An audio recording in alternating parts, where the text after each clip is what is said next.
With the release of the $1,000 Death Star on August 1st of this year, I wanted to go back and look at one of the sets that got us to this point that also, funny enough, released on August 1st in 2019. That being 75252 UCS Imperial Star Destroyer. We're going to be looking at the design and development of the Star Destroyer, how the community responded to the set then and now, and lastly, the impact the set has had on the community and LEGO Star Wars as a whole.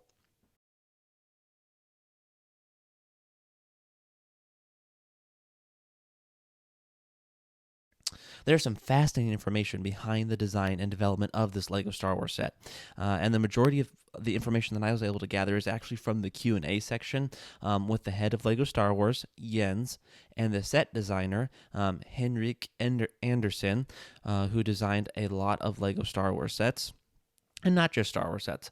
And these Q&A questions were in the instructions of the Star Destroyer. But some notable sets that he designed would be both the newest and oldest UCS X-Wing starfighters, as well as both UCS TIE interceptors.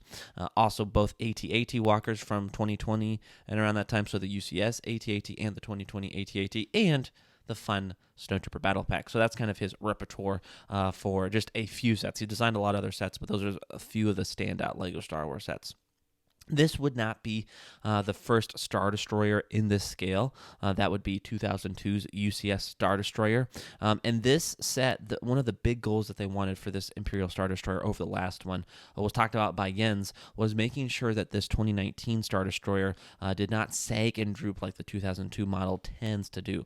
It is very difficult to have such a heavy model stay straight and not start sagging and drooping. Some big things that influenced them to do it this year was, first off, the 20th anniversary of LEGO Star Wars was in 2019, and then the other statement that was said was that the Imperial Star Destroyer in the UCS form was in very high demand from fans, and it truly was. It's obviously one of the most iconic ships of Star Wars, so people are going to want that in a UCS set. Some of the back story of the design of this set, it only took a year from first ideas to finished model, which seems very, very impressive for the size of the Star Destroyer. The designer liked the challenge of building it in a different shape, obviously being more of a triangle and getting the geometry correct. It's crazy to think how good of a job he was able to do and build this massive LEGO Star Wars set within a year timeline, and be more capable, better looking, and stronger than the 2002 version. It is very, very impressive. He said even after the project was finished, I mean, he's would have very intimate knowledge of this set. Even after the project was finished and the instructions are done, it would still take him a full work week to construct this set. So I guess that's something to be mindful of. Some of those big UCS sets, you can be expected to spend 20 to 40 hours on a UCS set.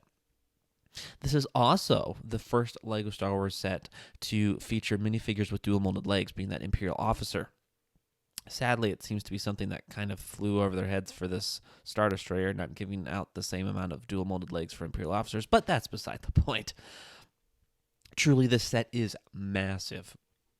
At 4,784 pieces and a retail price of $700, this is in the top 5 LEGO Star Wars sets in both size and price of all time. And the set was received very well. It is rightly regarded as one of the greatest LEGO Star Wars sets of all time. They took everything good and great out of 2002 and did their best, and in truly many ways was able to fix the bad and the issues from the 2002 Star Destroyer. I have seen a few on sale at my secondhand Lego store, like the pre-built ones, and I think the biggest reason is because people ended up wanting the Venator. I don't think people expected that they were going to do the Venator, so they got the Star Destroyer instead. It is no mark on the Imperial Star Destroyer that it's a bad set, that there was so many of them. I think it's just there was a huge influx when the Venator was about to come out of Imperial Star Destroyers, and I think that's exactly why, because people were really wanting the Venator. The Venator as well is a very good set, but I think the Star Destroyer is a bit of a better ship Mostly the design and capabilities are very similar, but the minifigures, not a huge deal in UCS sets like that, but they are a nice thing, and they are a little bit better in the UCS Star Destroyer over the Venator, or Imperial Star Destroyer. Yes, Rex, we're looking at you. So, what impact has this set had? It's had a very interesting one.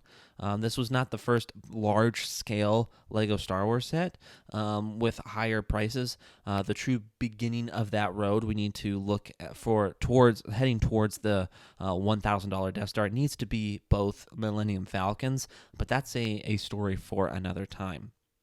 This set to prove to Lego that people are willing to pay a lot for a very big, beautiful model of a ship everyone was wanting.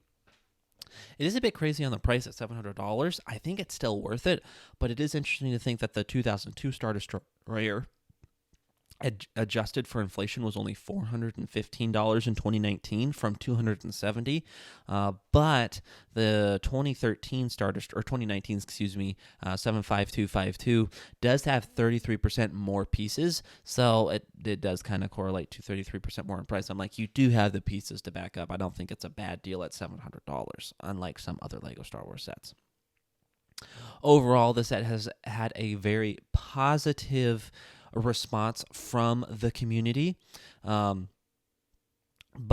whether good or bad, it has greatly contributed to the Death Star coming at $1,000 right over the horizon. Again, whether good or bad, this was one of the big sets, literally, that proved to Lego that there was a demand for massive UCS sets that has led us 6 years later to the release of the UCS Death Star. Thank you guys for watching, and I'll catch you guys next time.